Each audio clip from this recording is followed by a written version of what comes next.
Good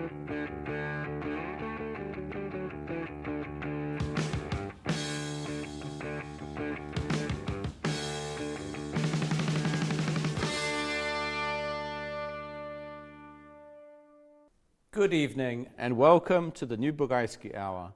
I'm happy to be back in Pristina to examine important global and local developments that affect the lives of all Kosovars. And today I will be discussing important questions about the media, fake news and disinformation with our special panel of guests on the Bugajski hot seat, Remziye Shahini Hoxhaj, Professor of the Journalism Department at the University of Pristina, Ilira Zaimi Rugova, Head of RTK's Education Center, and Besa Luci, Editor-in-Chief of the magazine Kosovo 2.0. But first, my political commentary on a key international topic is entitled Europe's Unpredictable Elections. European Union parliamentary elections will indicate in which direction Europe is heading, revival or rupture. They can reinforce anti-EU populism, revitalize traditional pro-EU parties, or simply exacerbate partisan conflicts. For the first time in the EU's history, parliamentary elections have become an arena of political excitement. Voters in each EU country are electing a new European Parliament. The 751-member body, elected every 5 years, is the only directly representative European institution. Parliament has the authority to amend, reject or pass legislation that affects the lives of all EU citizens. It also votes to approve the 28 members of the European Commission, in effect the EU government. Since the pro-Brexit vote and the success of Eurosceptic parties in several national elections, alarm bells have been ringing that populist nationalists will dominate the new Parliament. Nationalist leaders are encouraging citizens to vote while claiming that they are offering a new European harmony that would limit the power of EU organs and restore state sovereignty. Matteo Salvini, Italian Interior Minister and leader of the League Party, has called on nationalist parties in the European Parliament to form a new alliance, which Marine Le Pen, leader of the French National Rally, has called the European Alliance of Nations. However, an attempt to form a new nationalist international has its limits, particularly among neighbors with historical resentments and cultural prejudices, and where distinct national interests predominate. Parties from different countries may agree on an anti-immigration platform, but not all populists seek to emulate Brexit. There are divisions between hardliners who want to fully disband the European Union and Eurosceptics planning to curtail the prerogatives of EU officials and restore more decisions to national parliaments. Recent opinion surveys indicate that Europeans are not simply divided between pro-Europeans and nationalists, as there are numerous gradations in between, and many voters do not hold ironclad preferences. This does not mean that the traditionalist parties will rebound in the EU elections, but that populism has its limits. For the mainstream parties to regain public trust, they need to recast themselves as reformers fighting for ordinary citizens and national stabilizers in a period of profound public uncertainty. Voter priorities change during each election cycle. The previous focus on mass immigration has now shifted towards government corruption, healthcare, living standards, youth unemployment, and other daily problems. In such a climate, unpredictable political newcomers of left, right, and center could make the next 5 years the most volatile in the EU's history.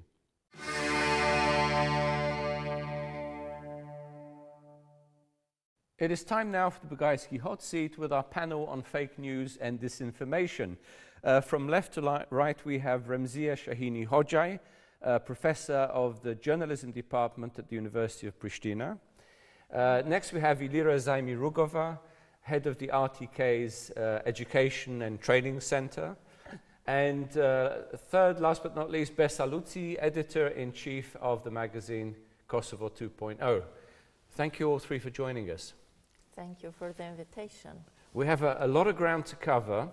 And let me begin with some definitional questions, because I think it's important to know what it is we're talking about.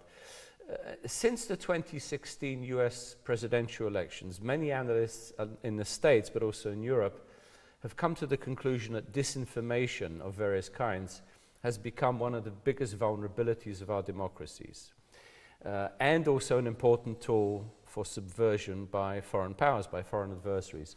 So let us begin with some definitions or explanations, and start with you, Ramzia. What exactly is disinformation and what is fake news? How would you define these concepts? So fake news itself, it's not a new term. It has existed since the communication exists. Actually, this presents a threat for the societies now across the world, but fake news could be understood also as disinformation, misinformation, or malinformation.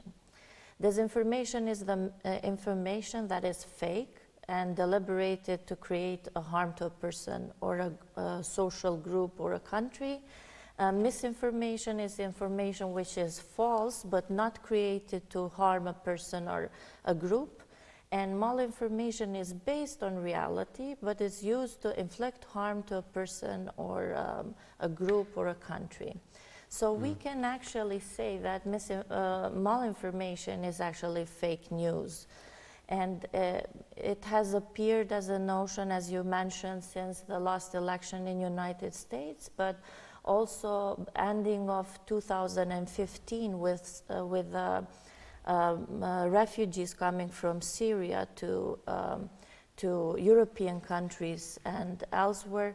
The reporting about the refugees was kind of leading to misinformation and biased information. I think this is also a cause of technological developments because, for example, in the past, if you had to lie about somebody or to misinform somebody about something, you should really face people. You have to be physically somewhere to interact with people. And nowadays, through the technological development, this is being very easy. So you can sit at home and create a fake or a misreporting about somebody. And only a small amount of fake news can actually disrupt communication or impact processes. This indeed created a kind of a threat for journalism of how, and raised the question of how journalism is perceived, its credibility, impact, and quality.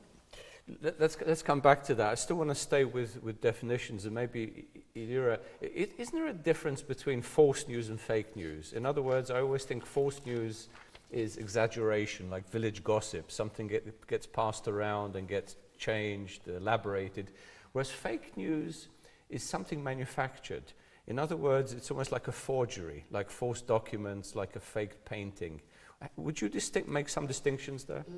Yes, of course. I think fake news, still we have to do with information, because there is news also in the fake news. The problem with this is that some part of the news, it's not accurate, it's not balanced, it's not verified. Maybe this is one of the problems, of course, as Professor Shahini said, the biggest problem now in journalism. And journalists are threatened, are at risk, because sometimes it's very difficult to verify news. False news, or as you called, gossip news, they are also fake, if we can say. But the problem is that they are entirely fake. Because in the fake news, we have maybe sometimes 3 sources used. One of the sources, it's okay, it's accurate, but we have 2 more informations that are some maybe blinded in the same information, and we sell it as fake news. So that's why it creates confusion, and it's very problematic to be verified by media and a journalist. Besa, still continuing with definitions. You know, I studied Soviet propaganda for many years. way before you were born, actually. But I'm trying to distinguish now between what we see as disinformation, fake news, and the old-style propaganda. Propaganda tended to be a positive spin, often based on exaggeration, lies, and what a state or a political party is achieving. Whereas it seems to me that disinformation is a more destructive force. It's intended to destroy perceptions of your own society, of your own democracy, and so forth. I mean, would you make such distinction? Definitely. I think all of this is happening within, there's a global fight over power and over ideologies, that what is going to win at the end, and this we see happening between global actors, and then we see it happening within, like, let's say, more smaller actors at the local level. I think what we've seen, what I define and what I see as fake news is really information that is that has the intent to deceive people, and that is prepared as such in order to resemble how actual news looks. So the idea is to also confuse people, and the idea is so to use that familiarity of how daily news actually looks like, to present it as such, but with the intent to deceive. And then there's also the monetary aspect attached to it, because I think what was different before is that before, all the power information did lie and did rest within more traditional media actors and within more traditional gatekeepers, whereas now, because of technological developments, everybody has potentially the opportunity to produce fake news. And I think this was the difference that we saw happening in 2016, because yes, disinformation has always existed, but with the coining of the term fake news, I think there's also the aspect of now anybody can produce fake news. And then not always the interest is necessarily political, sometimes it's also just monetary. And I think that's what we saw happening in 2016 with the US elections, where you had a group of teenage young boys in Veleš, Macedonia, producing news. They did not have an interest on the outcome of the US elections. Their interest was to just generate revenue, and they found a way to do it by producing fake news. But at the same time, of course, there's also a lot of disinformation that is being produced by governments globally. I mean, obviously Russia is one of them, and we now know that they have played a part in, to some extent, influencing the results of the US election by the content I want to go on to social networks a little bit later. Exactly. I want to stick to media. So but social networks are the ones that actually just made a difference in the sense that they provide a huge dissemination force now, and that's the difference, I think, that we see today. Going back to what you were saying, Remziah, what is the goal of fake news? How would you say? Is it simply to confuse people, to make them apathetic about the system? Is it to make them angry? Is it, I mean, presumably there are a number of aspects to this. Something with the Soviets used to call reflexive control, that you want people to behave in a certain way as a result of the information they get. How do you see it? Actually, I will go back into that, what I said before, that technological developments has changed us as people, as receivers of information, and also made us possible, as Besa said, to become civic journalists. So everybody now can produce something, can create an information very easily. To come back to your question of how we can avoid fake news, or how we can differentiate fake news, it's that nowadays it's it's not easy to perceive fake news, in order that we actually wait from mainstream media and social media to address our problems. So we actually look into how we can be informed, or how can we be misinformed. We live nowadays in a post-truth societies. So we are able to create our own puzzle of information. Mostly people, in order to avoid like misinformation, I think they do inform themselves from different angles and create their own puzzle of information, because everybody is in threat of being misled. In order to be good informed, I think we should tackle news, tackle the information, to see if the information is false or true, And fake news is nowadays not only a threat for or concern of experts or us as people of media or journalists, but it's also a threat for everybody, for policymakers, and I can say also it's a threat for democracies, for future democracies. So to tackle the information of its true or false, we should think of why a fake news is memorized.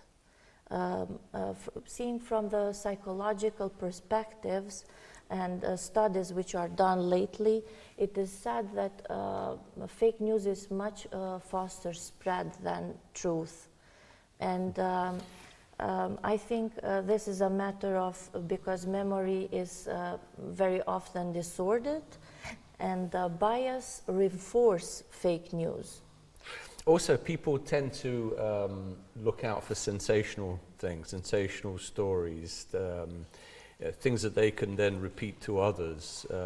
I know, for instance, during the most dangerous times, I remember 9/11 in Washington, how quickly false stories spread about other bombings, and people were willing to believe this. So I would say it's much easier to spread false stories than the truth, which is often fine-grained. Because people see that as prestige, like being part of a community which gives information, it creates a prestige for them. Let me turn to Elira, because I want to, what you mentioned, you hold training sessions at RTK, presumably for journalists and editors to be able to discern between truth and fiction.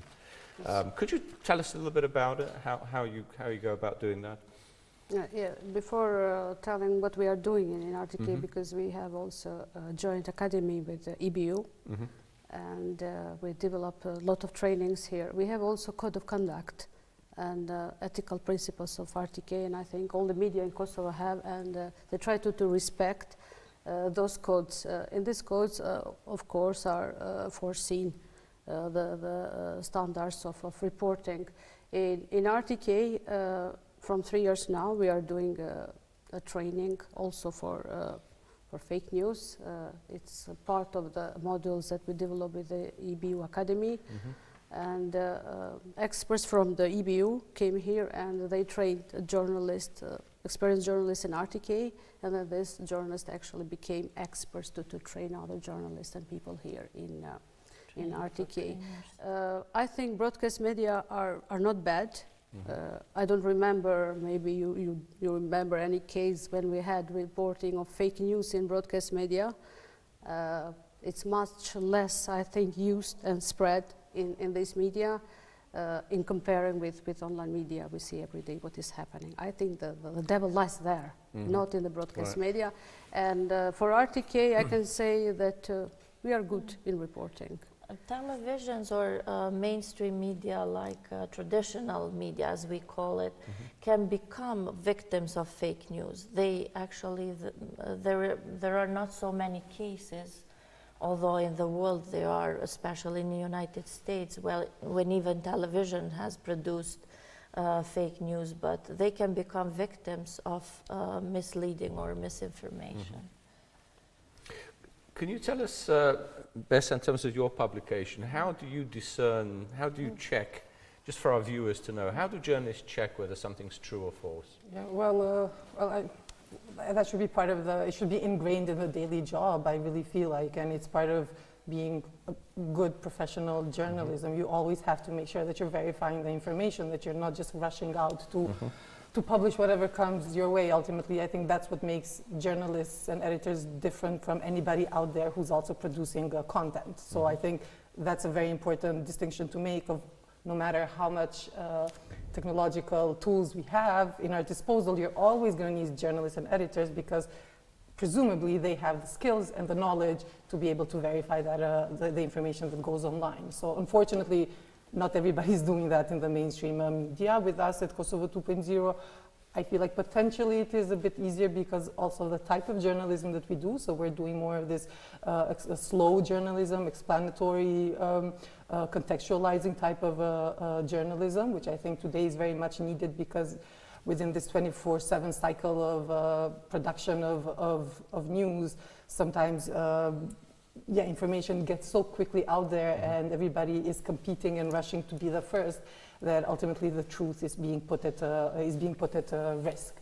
So for us, what we do at Kosovo 2.0, we really just, we give it time. We're not going to rush to publish something just because there's this idea that timely now means as soon as possible. I think it's also, today we need to just kind of rethink and redefine certain terms within journalism. And I mean, the fact that information online can be published on the spot, can be published live, it doesn't always mean that you need to do it. Sometimes as a journalist, you need to, as an editor, you need to take the time and to verify and to see what is the source, where is it coming from. Good old journalism tactics, you know, you verify, you look at documents, you call different sources, and then you have to make the call to publish it. Now, on some aspect, it's easier said than done because, of course, media also want to be on time, and so-called on time with the information, but if we put it within the context of democracies being threatened, of journalism potentially as a profession being threatened, then I think we need to have more editors and journalists sticking up and staying true to the profession and staying true to public interest. And public interest ultimately means for people to have the good information upon which they're going to make up decisions. And today we don't see that. Professor Shahini mentioned that we're living in post-truth societies, but let's just remind ourselves, what does that mean? That means that today people are more prone to having debates not based around facts, but based around emotions and based around personal belief. And that is a problem, because if we make up our decisions based on my personal belief or just on triggering sentiments or emotions, that then we don't have a common point upon which to talk about policy and to talk about politics. So this is kind of the danger when you have so much just unverified information out there, and then it just blurs the line between fake news, bad journalism, misinformation, disinformation, because there's a huge difference, I think, between all those different terms. Let me pick up on one thing you were saying, and maybe others can address it. This idea of sources, that you have to have at least 2 or 3, I know when I used to work for BBC, at least 3 sources to any particular fact. The only problem with sources is oftentimes they're anonymous, right? I know for instance, our White House has been complaining about sources that, let's say, reports that criticize the president based on anonymous sources that cannot be verified because the person cannot be revealed. You know, let's say there's a leak coming from some government department. That is one of the elements that you can track of fake news. And seeing from that perspective, journalism is all about critical thinking. So we should all become kind of, not scientists, but we should think as scientists. We should think of the content, of to whom is serving this content, where it's published, from whom it's published, and who is going to benefit from it. Because as we said, nowadays everybody can publish something, and especially media in this hurry that they want to be the first one to have the supremacy of to lead first with information to the news. This is a threat, because I mentioned end of 2015 and the war in Syria. There was a lot of misinformation and disinformation, even on public media, for example, in Germany, where the first refugees came. So because this was a sensitive issue, journalists were trying to be the first one to inform of how this group of people are being treated, where have they been settled, and so on. And then they become victims of misinformation. So it's always good to track the news and to, as I mentioned, it is very important to see if it has a reference. When it doesn't have a reference, then it's problematic. Ilira, another I problem. just wanted to say Yes, something about these anonymous sources, because of course sometimes journalists do use, but for example, for the viewers, for the readers, when you see that there is an anonymous source, you think, hey, this is not reliable information. How can I trust this information? And our media do not use so many, I would say, anonymous sources. A lot of, especially online don't media, practice. they don't Not use... mainstream, not broadcast media. Sometimes it's media given this way, not anonymous, but they say an official source. that doesn't want to, an official source that doesn't want to be revealed. So it's not completely anonymous. You know the position they hold. Well, sometimes this is allowed because, for example, if we have question of national security, of big, huge questions, maybe even journalists and media itself don't want to be identified and cause a risk. So it says official source. If the information is true, it's reliable, I think we can use that. If not, it's too dangerous. I will just mention an example. We just recently has in a department a pilot project on media literacy, and we were training like teachers from secondary and elementary school on media literacy, on how they should use media on their daily basis. And we were discussing also about news and fake news and how should you differentiate. And one of the teachers asked, she said, so why should we become so critical? We actually expect from media to represent to us the truth. So why should we always think of whether this is truth or false? And this is a huge problem nowadays, because we actually we see like not only fake news but deep fake, which is so easy to look like truth. So we cannot differentiate.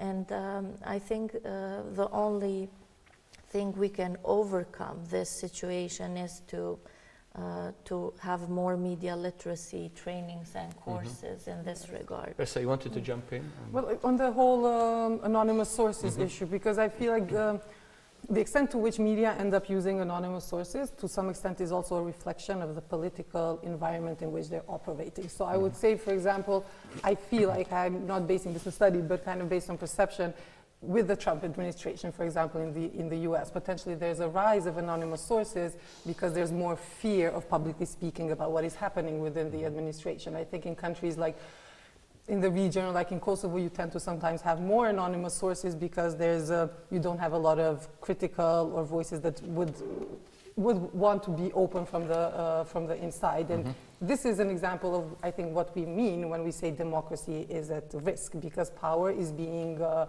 absorbed and being by a few hands and being controlled by people in top-level decision making, who want to install certain political systems and who see freedom of expression and freedom of information and critical thought as dangerous to themselves. And in essence, I think using anonymous sources is deeply problematic, but at the same time, I think that we should be aware that what does it tell us today? If in the US, which is known for a long tradition of objective, independent journalism, and is often used as a reference point for what journalism should be, in the recent years, and especially with the new administration, you have a decline of journalism, but you also have a decline of public trust in the media, and it's become also more difficult for journalists to truly do their job. So often they end up just having to rely on these kind of sources if they want to really speak of critically what is happening within governance. And this is something that we're seeing globally. And then fake news as a concept is used by these kind of political leaders or political establishment to try to delegitimize credible media. So we see, for example, President Donald Trump calling even credible media fake news, and it's a way for him to try to delegitimize and to make in the eyes of the public the trust in the media fall even more, and that's the danger that we're living in when we're talking about. It becomes a political weapon. I just want to. Okay. I just wanted to say about the trainings and about the media literacy. before educating our public, I think we should educate our media. Not using maybe anonymous sources when it's not necessary, not producing fake content and all of these things. Checking all your facts. Checking, because actually what we are doing it's like detective work, isn't it? with training, this is something very new that is happening here. Yeah. And we are the last, I think, in the region starting with media literacy. In Western Balkan regions tells that the considerable percentage of Western Balkan media are lacking on sources and citation, and this is a biased reporting. And these are also kind of media in Kosovo are misusing this anonymous sources as a cover-up for their stories in order to be the first one to report something. Let me turn to another question that I find problematic with some journalists in the States and other places, is this search for balance, so-called balance. Because I think there's a difference between balance and objectivity. Let me give you an example. Sometimes in searching for balance, you have a propagandist for some state organ or some political party who is clearly making up stories, but because of balance, because you're searching for balance, you include them in the debate, you include them in the story. So, in other words, what I'm saying is objectivity can be sacrificed for balance. For instance, if one commentator says the world is round, and for balance sake, you have somebody who says, no, no, no, the world is flat. Does the truth lie somewhere in the middle? Exactly, but you should have both parts involved. So you should But have. should you? I don't. Yeah.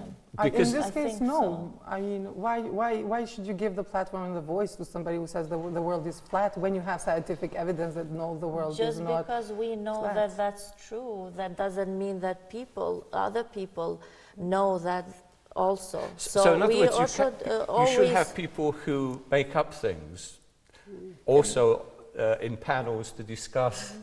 I mean, No, because I think that's how we got to the situation with Brexit, for example. This is where we are in the situation when talking about the environmental crisis, about global warming. I think there's certain issues that you cannot challenge, and I think that today, especially, I think media and journalists they have to come out and they have to say that no, there are certain things that we will just not put up with because we know that they are false, and you have to call them out for being false, because if you do not call them out for being false, then you give them credibility. Exactly, basically. exactly. It gives them credibility, and then you have political leaders who will just go around saying anything they want, firing up their bases, playing this emotion and personal belief, and then facts are being jeopardized, and we cannot jeopardize facts, and it is up to journalists to say that no, the world is not flat, full stop, because and it stops there. How do you handle this, Ilira, in terms of training? How do we know that the world is flat? Through Is that true? Exactly. I mean, the first thing, maybe we should check this fact before that somebody publicly, a politician or a scientist, can come in the media and say the world is flat. Well, you can go back to first principles and get a scientist aboard, get astronomers. Of course, and maybe analyze deeply this fact. And of course, I would take another source and trying to create balance, because it's impossible just with one person or a scientist to give a conclusion. It's impossible in journalism. We should even not Well, take a things more for pertinent granted. issue now would be climate change. You know, the change in the climate, which 90-something% of scientists agree is man-made, is as a result of human behavior. But there's always a small percentage that would claim otherwise, that it's part of some longer pattern, that we're exaggerating. But for example, just to connect on this, just the other day, for example, The Guardian came up with a statement where they said that they've decided that they will be changing the language that they use when they write about climate change and global warming, that they're not going to be using just those terms anymore, but they're going to be referring to it as the climate emergency, because that is what it is. We are living at a time when, if we do not take immediate actions in the way of how we live on this earth, that we are putting the earth in danger, and for the next generations. So that is for me responsible journalism, where you reassess the language that you use in your day-to-day journalism, and you also come to a point where you change how you use that language in order to reflect the facts and what is happening out there. So I think these are kind of steps that I think media and journalists should take. And this, for example, I think, okay, going back again, we're using the US as an example, but a lot of the more credible media with longer tradition in the US, they're trying a lot, for example, to do this kind of fact-checking to President Donald Trump's statements, because a lot of times what he says basically is just simply not true. So what do? Do you not report on what the president says?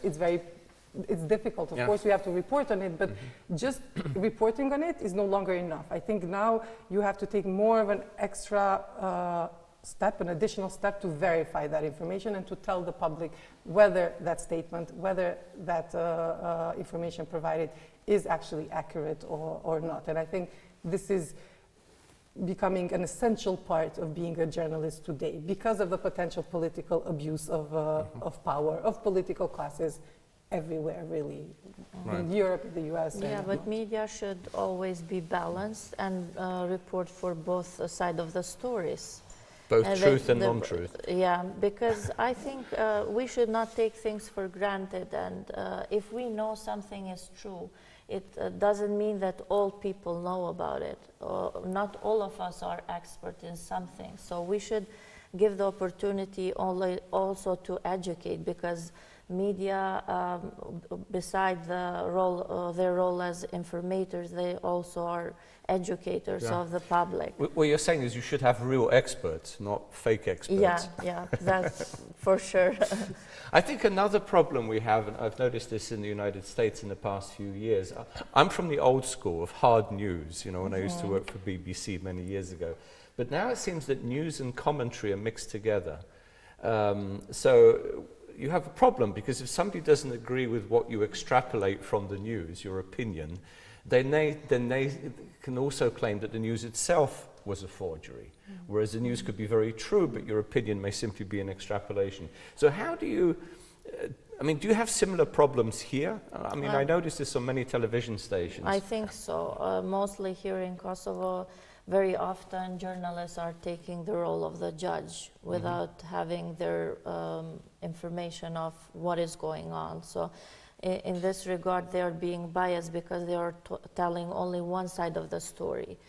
That's what I'm in favor of, like telling and giving the opinions of all the parties involved in one problem, for example.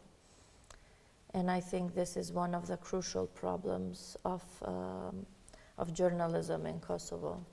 Well, there's also a question, era of censorship here. If somebody is caught spreading disinformation, deliberately lying on television, somebody may be a journalist, maybe an editor, maybe an expert, should there be consequences? Yeah, of course. What kind? Well, I think now a lot of journalists in Kosovo have problems with self-censorship.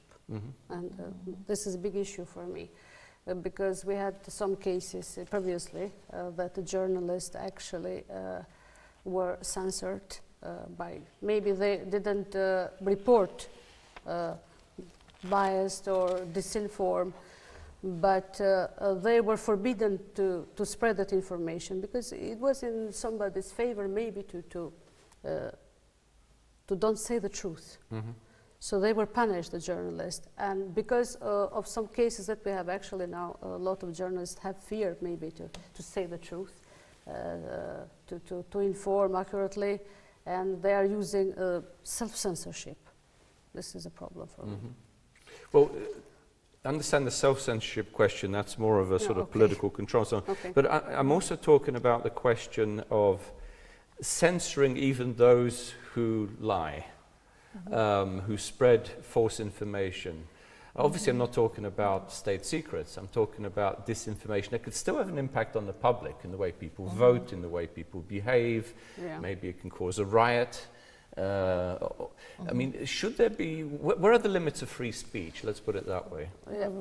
Well, we do also have regulatory bodies as well. So I think when we're talking about journalistic responsibility, we have to make sure that it continues to be led more through ethics, I think, like ethical decision making. And then we do have the Media Commission. There's also the Press Council for written for press and for written media. And I think We have also basically laws. it's an ongoing discussion, it's an ongoing deliberation, it's an ongoing ethical decision-making process, and I don't think it's something that you just solve in one day, but it's an ongoing endeavor. And basically I do think that there has to be limits.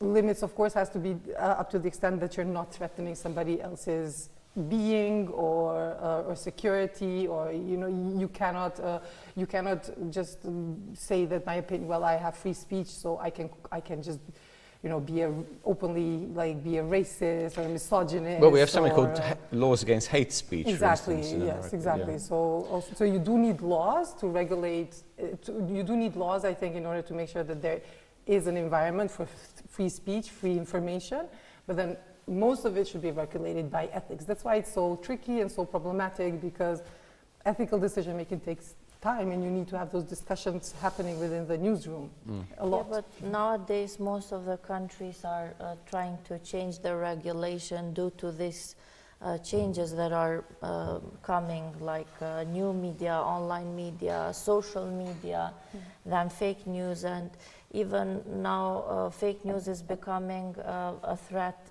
for the voters as well. So just recently the European Union kind of gave up some new regulation on how should be media reporting, especially because we have new coming elections, and even other countries which dealt. So regulatory bodies and laws enforced should also be updated with the changes and challenges that societies are facing. For example, how can you regulate nowadays social media where people have the free speech and they can go up in their and make up Facebook statuses where they can harm other or harm other people, or actually create false news. I'm glad you started. This was my next subject, this whole social network question. I think that we are not still in a position where we can say that we should have self-regulatory bodies, because to have self-regulatory bodies, especially for online media, there should be a culture, and mentality of people should be different, and people should be more educated in order how they produce and how they perceive information. Well, let me ask you, particularly about social networks. I want to know your opinion. I found these facts a couple of days ago. Since 2016, Facebook, as just one of the social platforms or social networks, has hired thousands of people to work on security and elections, particularly these fake stories and fake news outlets.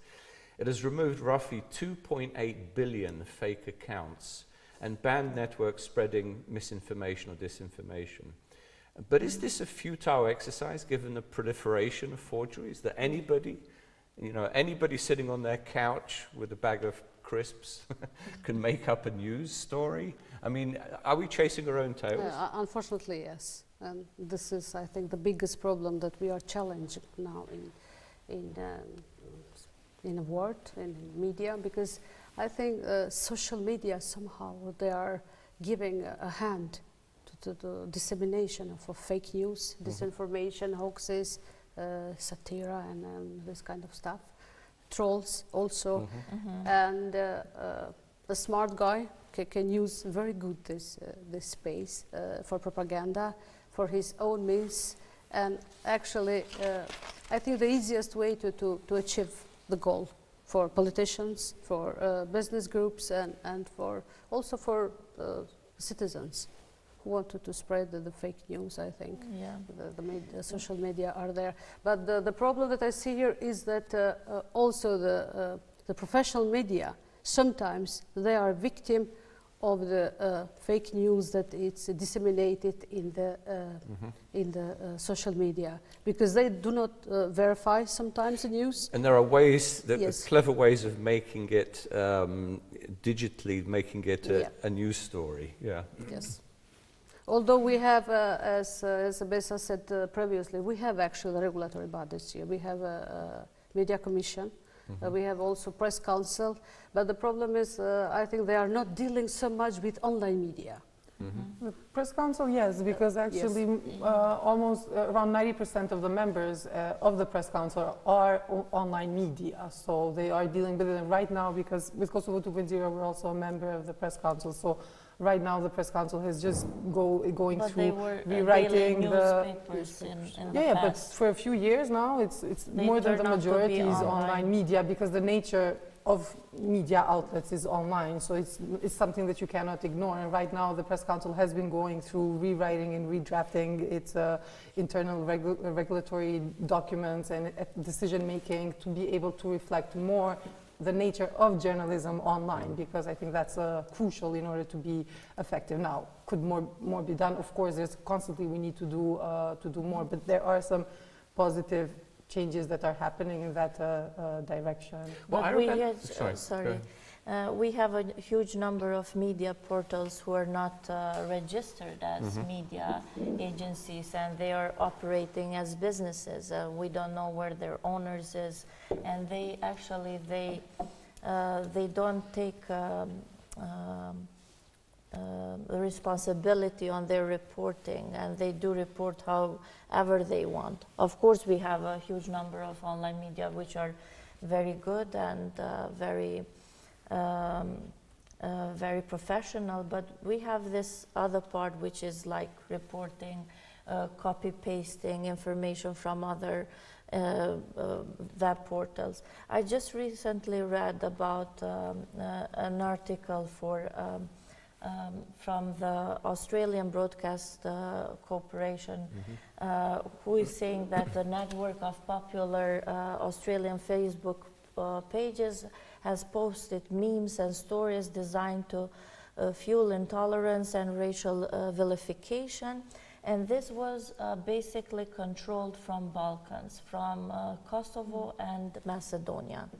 Lately, there was a tendency from international organizations to kind of portray Kosovo as a place where this clickbait merchants are being produced, which I don't think it's the case. There is a very small number of people who can be a part of this industry, I might say, but I say that there is not a machinery behind it. It reminds me of the problem we have with drugs, which is not just supply, but demand. In other words, media literacy. How, you know, if a person demands fast news, controversial news, news in 2 sentences without looking at all the facts, they'll get it on the social networks. Exactly. I mean, it's interesting though, because I remember when these first networks were first developing, everybody thought this is a great bonus for democracy. It's going to democratize society. Everybody's going to be participating now. How do you see social networks? Are they a destructive force or a constructive force, or a bit of both? Yeah, actually both.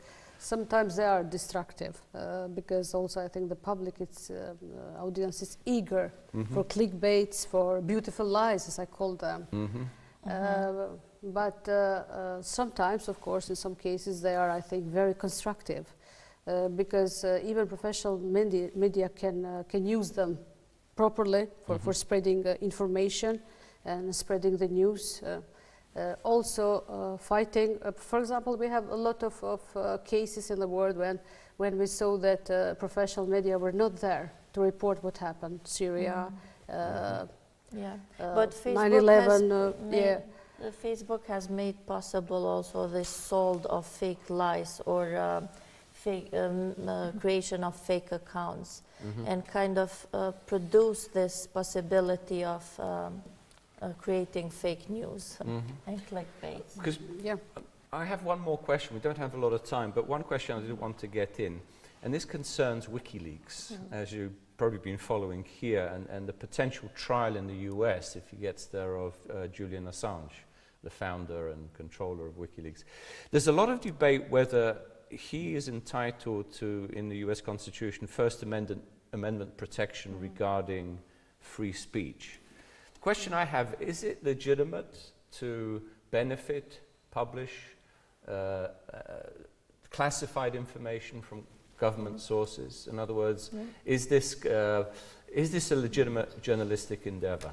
Well, of course, it always depends on the document, and if the document serves a public good and a public interest, then yes. I think in general, because the problem is that once governments start classifying or saying that a lot of information has to be closed due to national security or whatnot, then who gets, okay, they get to make that decision, but then it becomes very tricky. It becomes very, very tricky in that sense because they can classify anything. Well, they can't because Congress is closely involved. Okay, we have a number of Congress representatives who follow this very closely. Yeah, well, but I'm also just thinking also generally, for example, here we've seen with our government, they've tried, I mean, the Prime Minister at one point when it was when they were asking, for example, for receipts of expenses, that they were saying that they cannot share receipts of dinners because that would disclose the diet of the Prime Minister. No, I'm sorry, that has to be public information, for example, in that case. With the WikiLeaks example, it's a bit more, I think, potentially it's a bit more, it's a more complex discussion in a sense to be having, because I think there's certain information that came out of WikiLeaks that I think should have been, of course, public. Maybe there's some that some people thought that should have remained disclosed, but that's the problem, because it's a lot of it, for me, it's a case-to-case discussion. I think that's what, when I was talking earlier about ethics, I think that's why it makes it so complex, because you cannot have a one-rule-fits-all type of solution. So you really have to look at what is the specific situation, what is the information being disclosed. But there's another element to it in the case of WikiLeaks, which makes it even more interesting. National security question is that information was stolen by GRU, Russian military intelligence. And we don't know whether all this information is necessarily true, whether part of it is manufactured. This fake information that the Russian intelligence services would want to spread through WikiLeaks. Yes. So it makes WikiLeaks doubly responsible. Exactly, because I think, and this is where I think journalists and editors come in, and why it's important to verify information, and what is the difference between a journalist and an editor and just an individual who is publishing or releasing a content, because journalists and editors, they have to verify the information. Before they put it out in the public, they have to make sure that what is being released is actually factual, and it stands, and it can be supported, it can be backed up with arguments and documents. And Panama Papers, for example. On that note, I have to finish a fascinating discussion. I'd like to have you back. I mean, fake news isn't going to go away, or disinformation, so I'm sure we'll be able to discuss it even more detail in the future. Thank you all for joining me. Unfortunately, we have already come to the end of today's show. I have greatly enjoyed being with you and with my colleagues here at RTK. Good night, everyone. Stay healthy, be productive, and remain optimistic. See you all very soon. Miro Pavshin.